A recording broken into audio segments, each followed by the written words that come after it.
Ladies and gentlemen, Daniel Forouzan here with another episode of Schmoozin with Forouzan. Very excited today. As you guys know, I'm an Angelino, so what's going on in the city of Los Angeles is important to me.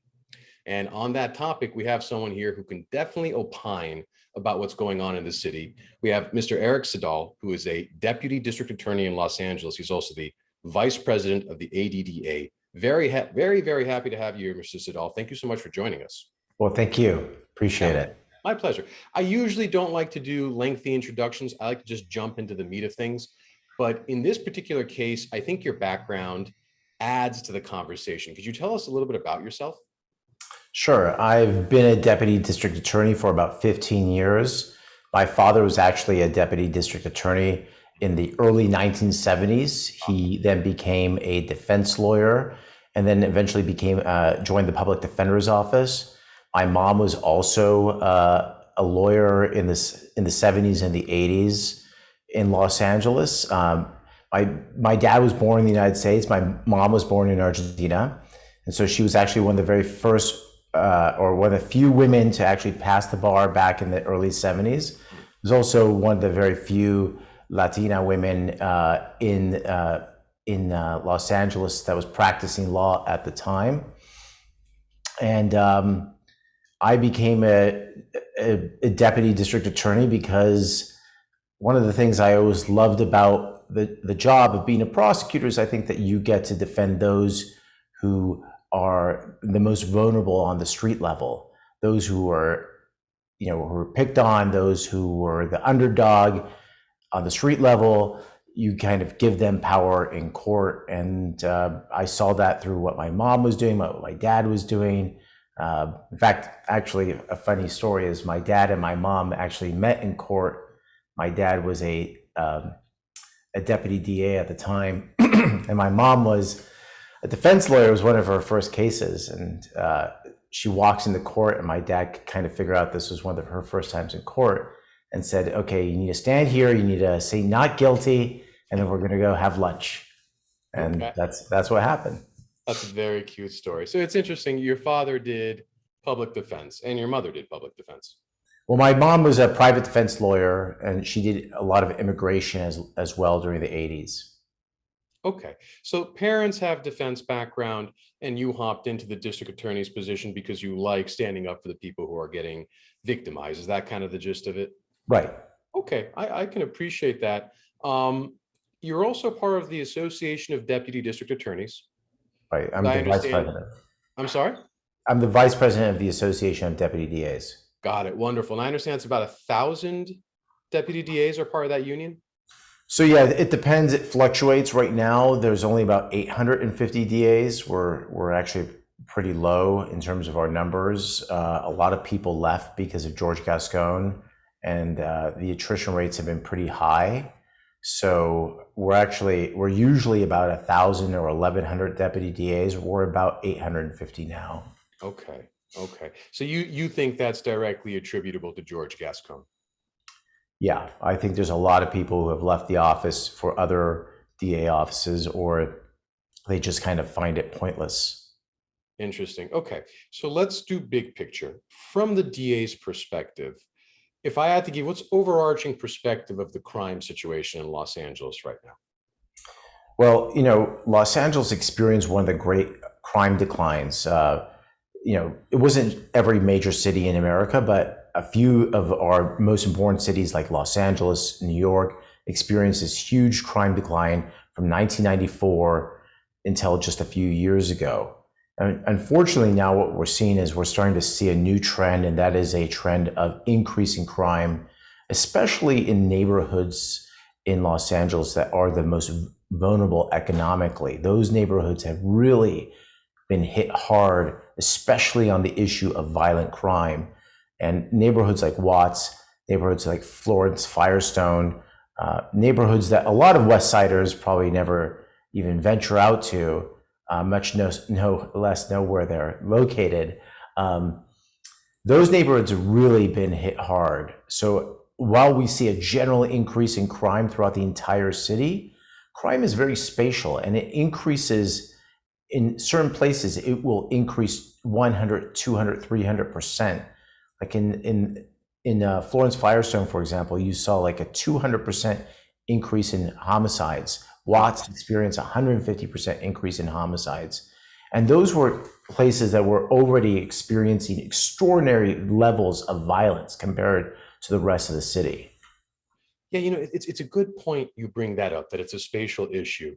Mm-hmm. I know that in some of the more affluent areas, we've begun to see more crime, people's watches being stolen, stuff like that. I asked myself, look, if it's that bad in the affluent neighborhoods, goodness gracious, what's going on in parts of the inner city? Right. It sounds like my concerns are validated by what you're saying here. 100%. And the thing that you have to understand is if you're experiencing crime in a place like Brentwood, a person in Watts is experiencing that at like 35 times the rate that you're experiencing it. Yeah, that is staggering. It really opens your eyes up to a lot of things. It helps open my eyes up to the community as a whole. As I understand, was there a vote that the ADDA took regarding George Gascón? Right. So one of the things that, because of this recall effort, we wanted to give our members the actual decision about whether we were going to endorse the recall or not. And if you remember, there was an earlier recall effort, and we really took no position whatsoever on that. We didn't even do a board vote. We were neutral on that. Nothing. We did nothing at all. But as time progressed, as we saw the failure of the George Gascón administration, as we, as prosecutors in court every day, see how our office has abandoned victims, and also has abandoned common sense, good practical policies to reduce crime, we thought it important to consider the recall. But we also thought, rather than just having the board of directors make that decision, rather just have 7 members of our union make that decision, why not open it up to a vote? So we did a vote. We asked all of our members to vote, and 98% of them voted to recall the district attorney. I mean, I'll tell you, I was shocked. I was floored because, I expected it was just me and my friends that were unhappy about the direction of the DA's office. I thought maybe I'm just being a little too cynical about how much of a failure this administration has been. And then to know that 98% of the DAs also agree, it was a pretty surprising outcome.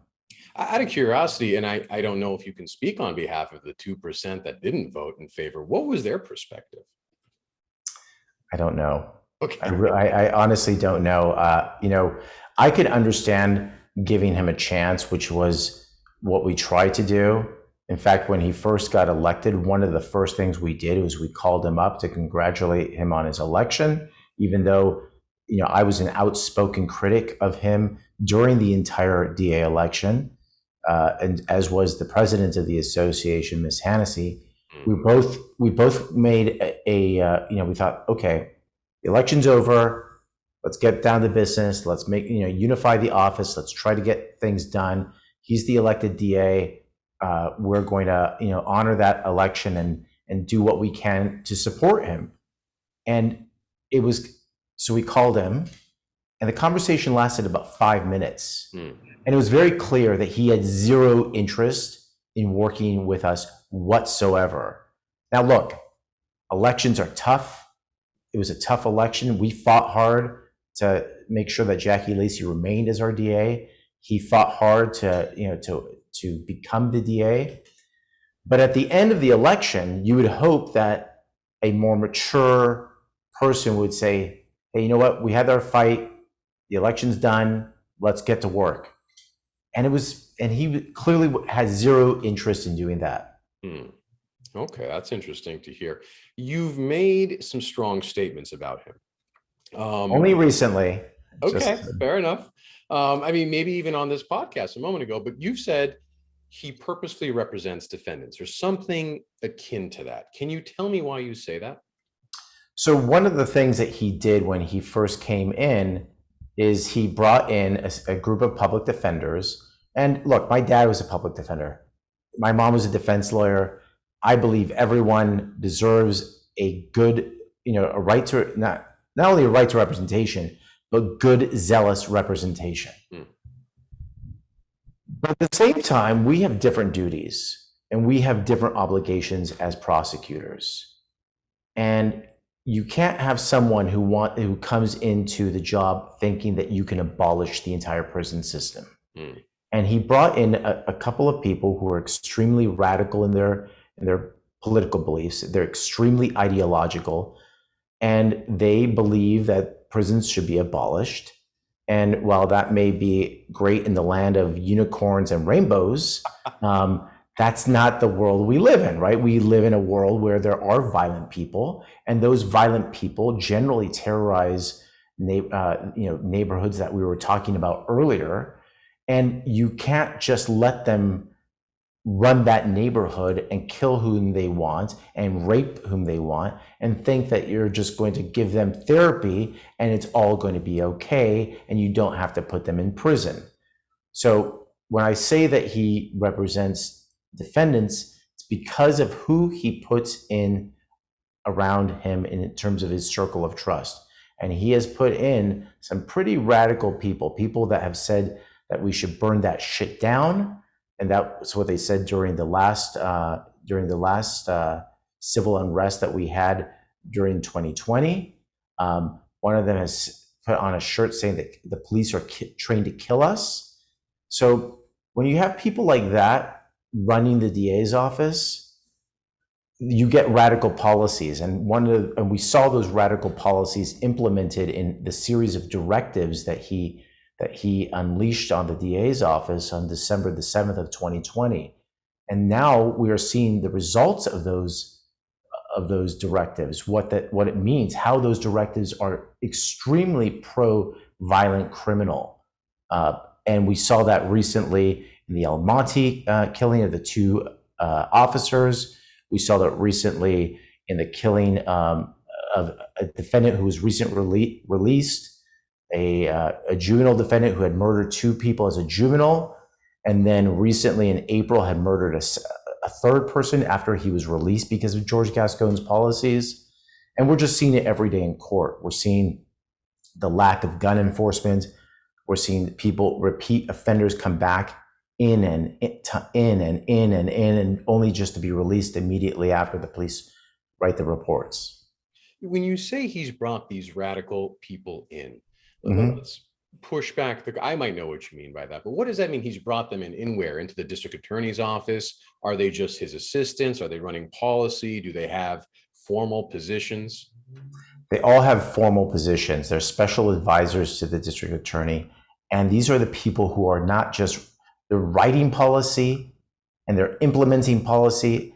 And when ethical DAs feel that they cannot execute the orders, they come in and execute the orders for Mr. Gascón. I mean, the thing that I think that people don't really appreciate about George Gascón is an old school LAPD command and control guy. And there's a certain authoritarian bent that the man has. And because of that authoritarian bent, he's encircled himself, or he's surrounded himself with a few people who will execute his orders when he needs them executed. And that's what he has created. We have gone from a DA's office where there's a deliberate process that respects the chain of command, where everyone, where there's transparency in policy, where people know what's going on in the office, to a very secretive organization that is authoritarian in nature and authoritarian in the way that they execute their policy. Let me see if I understand it. So the people that he's put in certain positions of power can either go over the head or override deputy district attorneys in the city. Right, and in some cases, they've actually taken cases away from those deputy DAs who were following court orders, who were trying to follow the ethical standards of being a prosecutor. They've taken away those cases and given an extremely favorable result to the defendant. Interesting. Okay. We talked about where the policies are coming from. Let's talk about the actual policies themselves. I don't expect you to regurgitate literally every policy, offhand. But if I was to say to you, what is 1, 2, 3 of some of what you consider to be the worst policies? Okay, a lot of, for example, one of the worst policies that we saw was the saying that no juvenile, no matter what the circumstances, no matter how bad the crime, no matter their criminal history, no matter anything, will ever be transferred to criminal court to face criminal consequences. And that was a policy that he instituted under Special Directive 20-09. That was implemented on, he set out the policy on December 7th of 2020, the minute he took over the office. Now, do I think most juveniles belong in criminal court? No. In fact, I think it's probably an extremely small percentage of juveniles who deserve to be in criminal court. But there are some. There are people who have committed multiple murders. There are people who are serial rapists.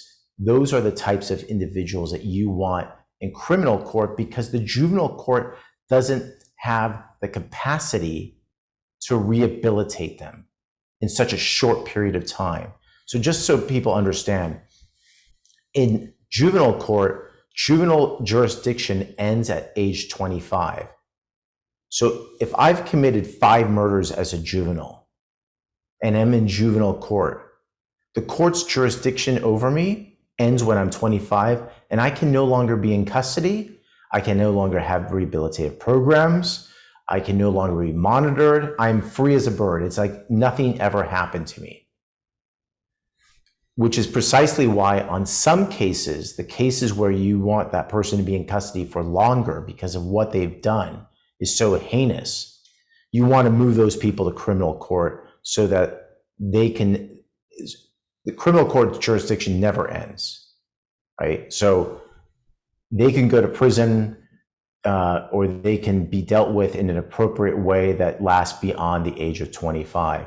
And Gascón's policy was such that it was so inflexible that that rule was implemented where every juvenile or any person who committed a crime as a juvenile would remain in juvenile court and effectively be there until they're 25.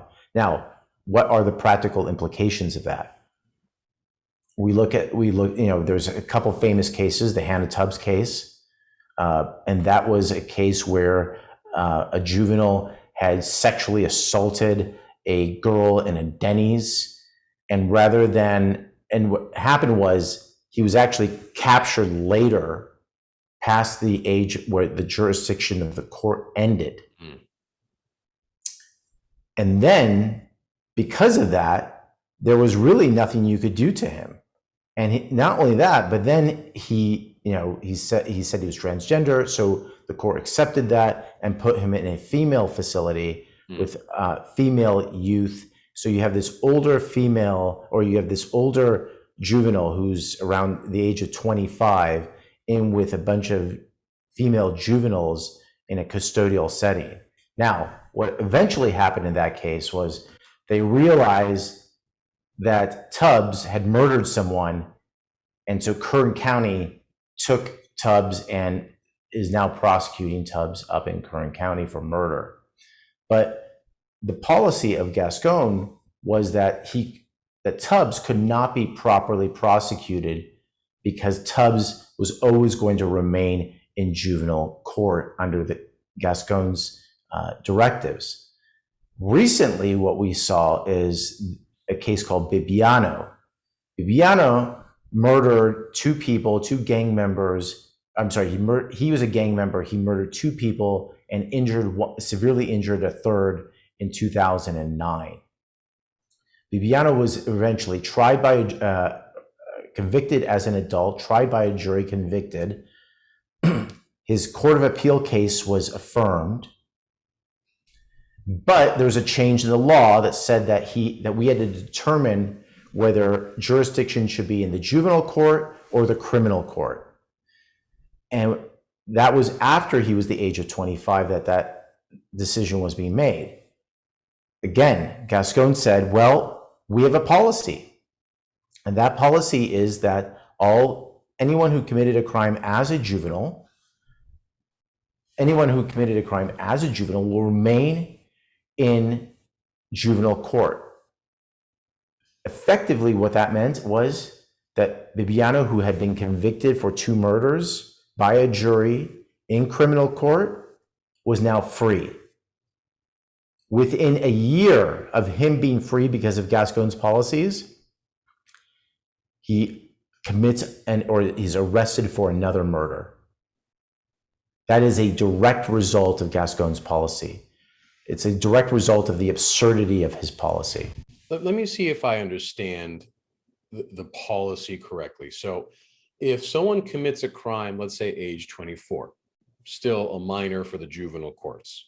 No. If they commit the crime when they're 24, they're an adult. So the juvenile jurisdiction ends when you are age 25, but they only get that jurisdiction if you commit the crime when you're 17 or below. Okay. Yeah. So someone commits a crime when they're 17, the juvenile court has them under their jurisdiction till they're 25. Right, exactly. And then if you want to continue with any type of prosecutorial behavior, jail time, etc., they have to switch the jurisdiction to the adult court? Well, so you have to do that at the beginning. You have to, before they're actually convicted, you have to move them to which jurisdiction is more appropriate. I see. In Bibiano, because there had been a change in law and because he had already been convicted, the only question that had to be answered when Gascón was DA was, which court should he be in, the juvenile court or the adult court? Juvenile court jurisdiction ends at 25. And so therefore, there's nothing that you can do. If you, for example, let me give you another example, okay? Let's say you commit a murder when you're 17 years old, right? Okay. And you are clever about it, you're able to hide, and we don't catch you until you're 30 years old. Okay. And we get your DNA and we have a solid case against you, and now we charge you with murder. If we charge you in the juvenile court with murder, you're not going to spend a single day in custody because you're over 25. Okay. In order for us to properly punish you, we would have to send you to criminal court. And then we can put you in prison at that point. And that's where Gascón stepped in and said, no, juvenile is the right move here. He said in every case, no matter how heinous the crime, for all juveniles, they will always remain in juvenile court, no matter when they were caught as well. That was one of the big loopholes. Let's do this, because obviously he's not here to defend his position. I doubt he would come on my podcast, frankly. But if I said to you, what's the wisdom in what I'm not saying you have to agree ultimately with his policy, but if I said to you, what's the wisdom in it? What's the steel man that you could find in it, even if you think it's flawed? I think what he thinks is that every juvenile's mind is not fully developed until they're the age of 25. Therefore, that they should never really be held responsible for their actions. And it's and you want to do that with every single person because you don't want to use discretion, because discretion leads to discrimination and discrimination leads to an unjust system. So if I'm using my discretion and I say, A should go to juvenile court, but B should not, then I could possibly be discriminating against people. And so rather than ever have that potential, just eliminate it all and just say everyone remains in juvenile court. Interesting. He made it in somewhat more, maybe not just somewhat, but actually inflexible. He made it almost robotic because of the age. Automatically that happens. Right. And that's the problem, right? Because one of the things that you have to do as a prosecutor is you have to use discretion. There are times when you want certain charges, when certain people are considered more dangerous. So you want that flexibility within the system, because if you don't have the flexibility, then you kind of get absurd results. And you get the absurd result when you say, well, we caught you when you were 26, so I guess you're okay, you're free. Well, let me ask you this question. I'm just trying to put my head in his shoes. Maybe he comes back and says, look, there may be negative unintended consequences of being inflexible. But what we're not discussing, what you and Daniel aren't discussing, is the positives, which is, well, we have gotten rid of prosecutorial discrimination. We have gotten rid of a certain discrimination that exists in the system. Again, I'm not endorsing this. I'm just saying, Right. what would you say back to that? Well, look, the whole system relies upon the whole process, right? So it's not just that the prosecutor doesn't get to have the final word on whether you transfer a juvenile to adult court or to criminal court. It's the judge who makes that determination. And the judge uses a series of factors that are determined by law to make that determination. So, it's not just that the DA must do it. It's the DA only begins the process. Then there's a very rigorous, long process to determine whether this person is better suited in juvenile court or whether that person is better suited in adult court. Is it true? That's a good point. Is it true in the Tubbs case that there's a tape of him, or her, maybe I should say, talking about George Gascón? There's a series of recordings. I think some of the more serious recordings are that he's clearly pretending to be transgender so that he gets into a female facility. And I take that issue seriously because I think, if someone identifies with the gender that they feel that they are, I respect that, and it's important that we do that, right? But that's not, I think, what Tubbs was. I don't think Tubbs was someone who was truly transgender. I think Tubbs was trying to manipulate the system, and the proof is kind of in the pudding. From what I understand, is when Tubbs was moved to Kern County, I think Tubbs is now back to James Tubbs and not Hannah Tubbs. So there are some recordings that indicate that he was purposely trying to manipulate the court and the probation staff by saying that he was transgender. There are some recordings that he talks about, fresh meat, and he talks about the fact that he feels that he got away with what he did because of Gascon's policies. So they're pretty disturbing calls. In these calls, how are these recordings public? Someone leaked them. Interesting. That is interesting. I'm from what I understand, they're leaks. I don't think that these recordings were, or they could have been released through. I mean, I think some of them were actually played in court, and that could also be one of the reasons. But I would bet that they were leaked. Interesting. That is interesting. There's some other things I want to talk to you about, which is 3 strikes and bail. Why don't we start with 3 strikes? As I understand, there was some controversy there, and the ADDA had to sue, if I'm not mistaken. Is that correct?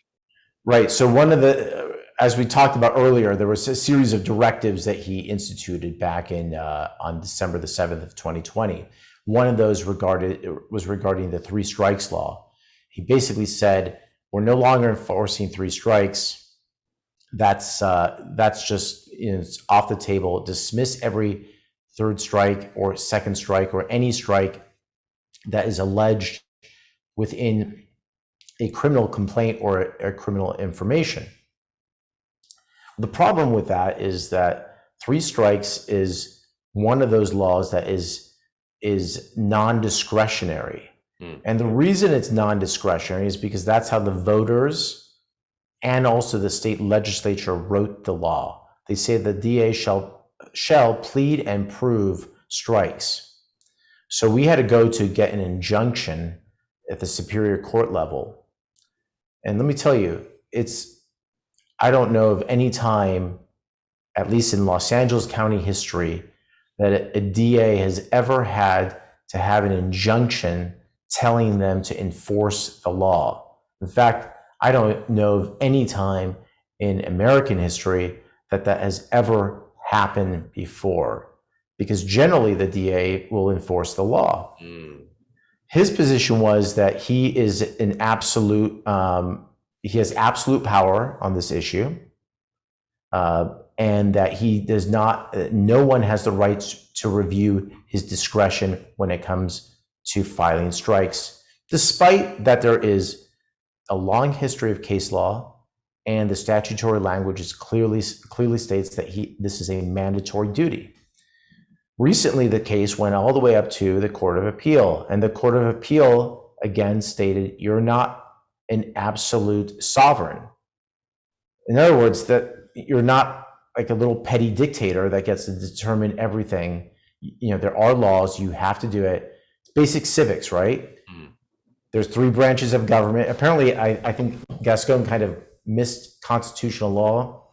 He also missed 4th grade civics, because there's 3 branches of government, right? He's the executive, there's the judiciary, and there's the legislature. If the legislature tells you you have to do something, you as the executive don't get to say, you know what, I don't think so.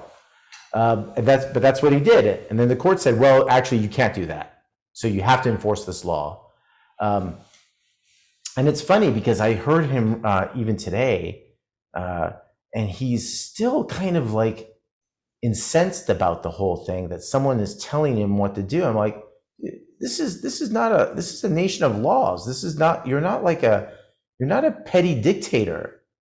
But he truly has this kind of like small man, petty dictator mindset. Did the court actually use the term sovereign? I think it was a term. Yes. Really? They said you're not an absolute sovereign. Wow. Yeah. I mean, judges, I have to admit, to me, look, I'm a lawyer. To me, that's persuasive, that a judge would actually say something like that. And they don't participate in, they're not hyperbolic from my experience. So if they're saying that for a reason. That's pretty wild. So let's try this though. Putting aside the dictatorial rule aspect of it, let's look at 3 strikes just from a principled standpoint. You know, is it, I understand the law was codified. I understand people voted on it. Do you see any issues in it such that it might justify someone trying to undo it? Whether via petty sovereignty or not, just principally the law itself. Look, 3 strikes is one of those laws is very much misunderstood. And the reason is because the original 3 strikes law that occurred back in 1994.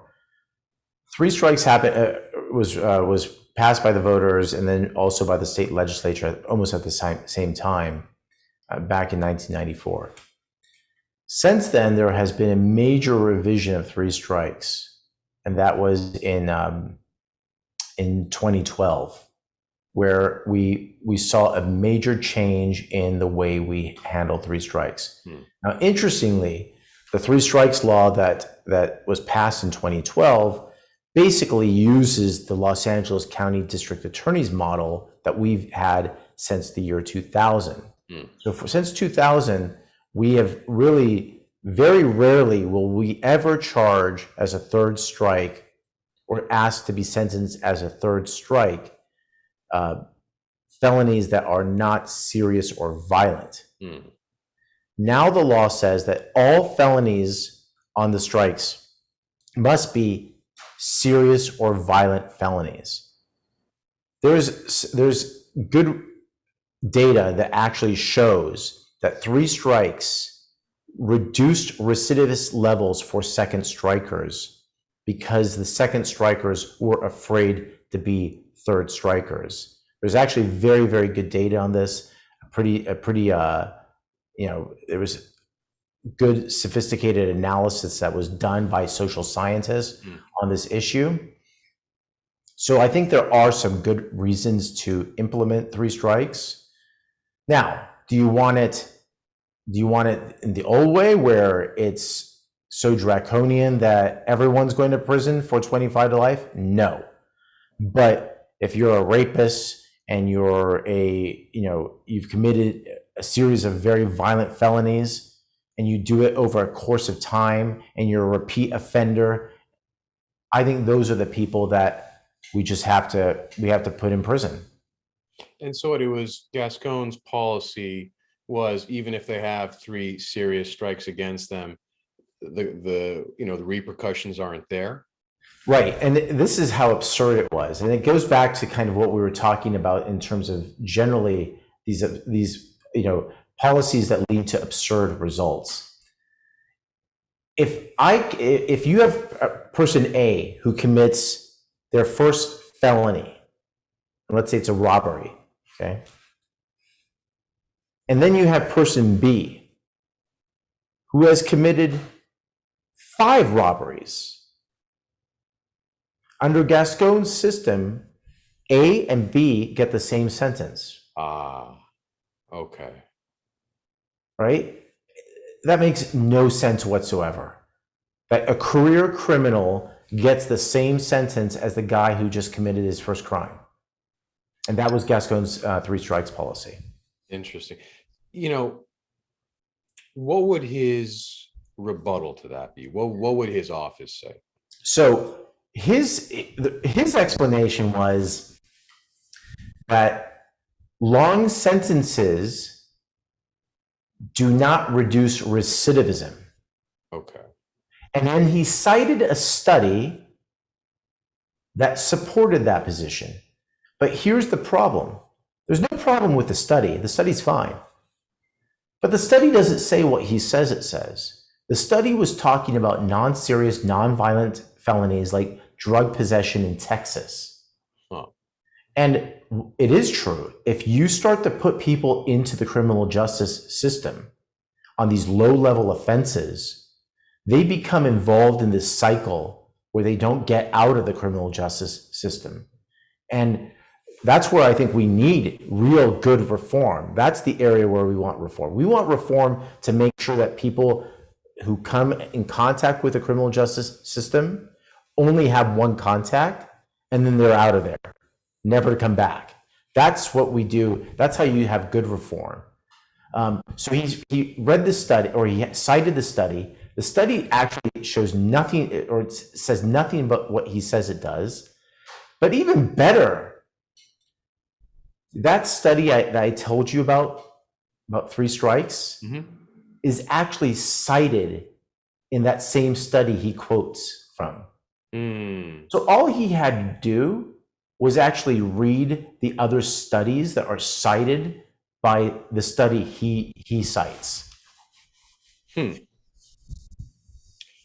Well, okay. Let me ask you before I had two more topics for you. Look, I have strong feelings here. As kind of the moderator of this conversation, I sometimes keep them to myself. I will say some of these things that I'm hearing from you, Mr. Siddall, are a little tough to swallow. And I look around, I see what's going on in my city. I get concerned. I get worried. Look, on one hand, you understand that the criminal justice system may require reform. On the other hand, something that might need a scalpel gets attacked with a hammer.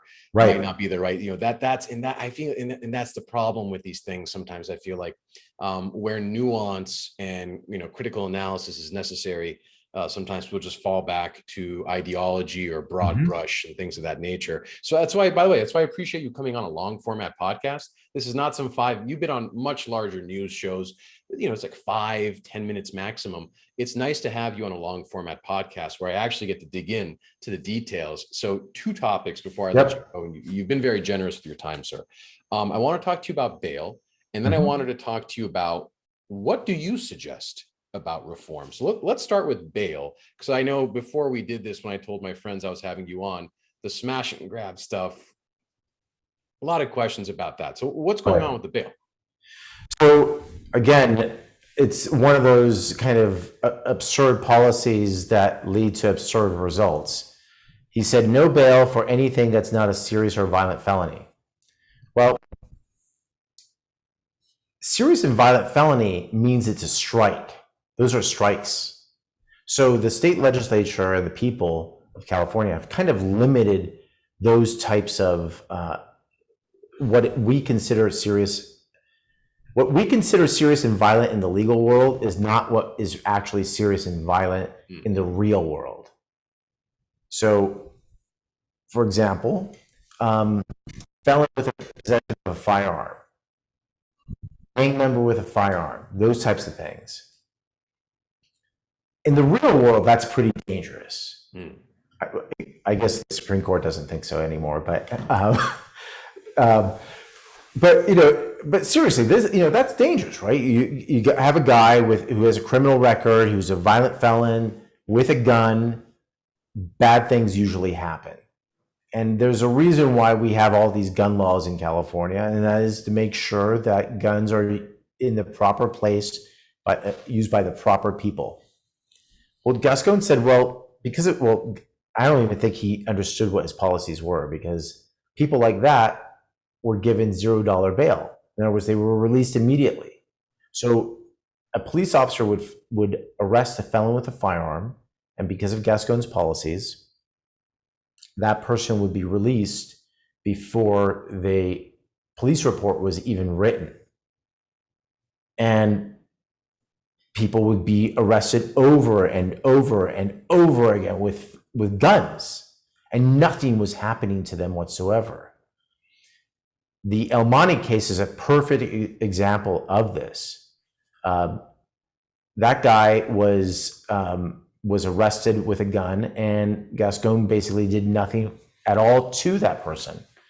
And eventually he kills 2 police officers. But we also saw that with other cases as well. There's a Jack in the Box case where a guy was trying to pass a $20 bill, had been arrested already for felon with a firearm, released with $0 bail under Gascón's policy, and then of course murders the guy who works at the Jack in the Box. There are lots of stories like that. You cannot just have a blanket policy. It's kind of what we've been talking about throughout this whole podcast. When you have a policy that is inflexible, you're always going to get bad results on certain cases. That's something I've learned here.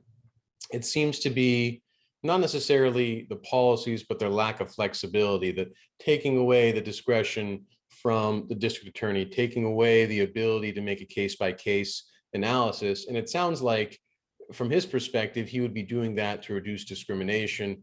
But it looks like at the end of the day, the consequences, intended or otherwise, are allowing for people. But let's go back to the bail thing for just a moment.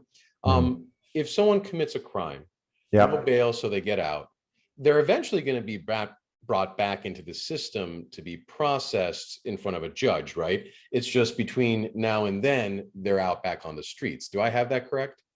Well, it's also if they show up.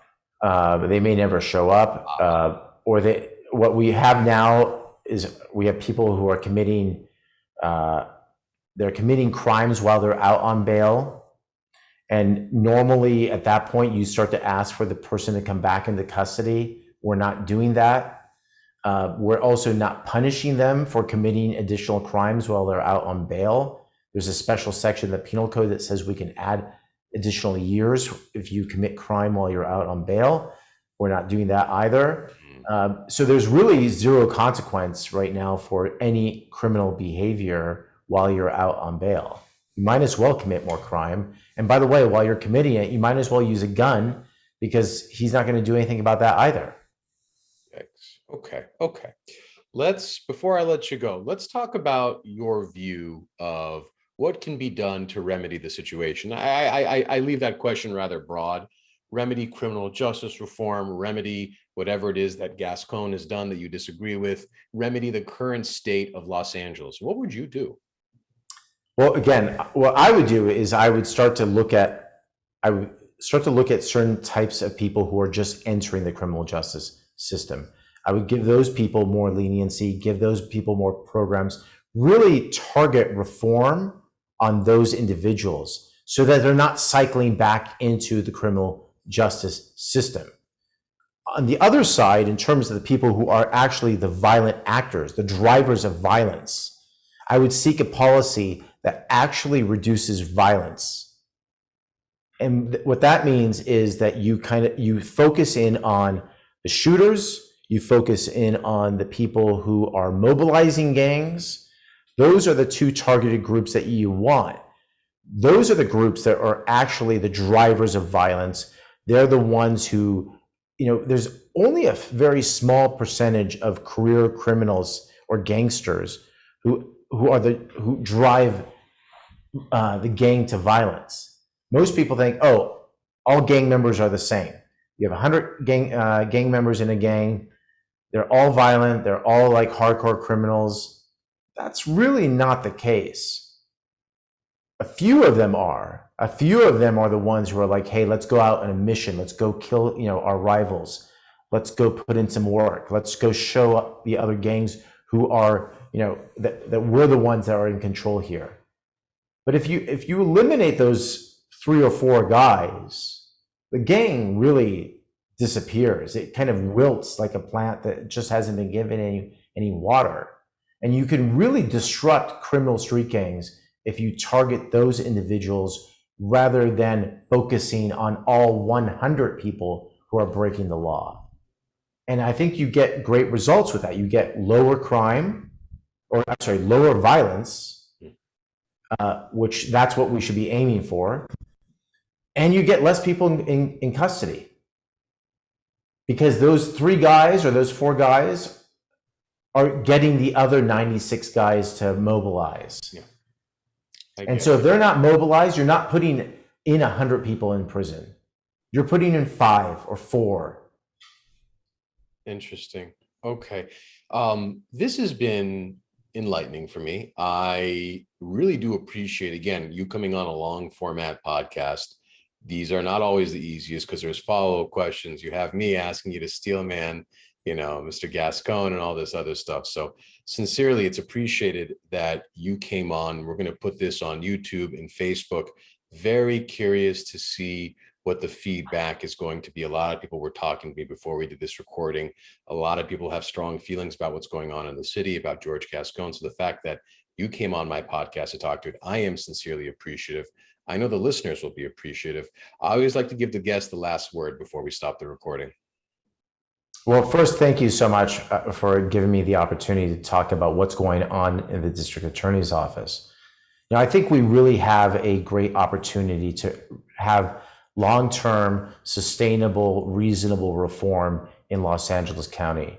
I think if we're given that opportunity, LA could actually become a model about how to do reform right. We have seen how bad reform results in. It resulted in the recall of Chesa Boudin in San Francisco. It's going to lead to the recall of George Gascón in Los Angeles. And what we do not want is we don't want the pendulum to swing to the other side, from going extremely progressive to extremely conservative, or locking everyone up. So we want good, sustainable reform. We want less people in the criminal justice system, but we also want to make sure that we get rid of these bad actors who are the drivers of crime and violence. Okay, well said. Mr. Siddall, thank you so much for your time.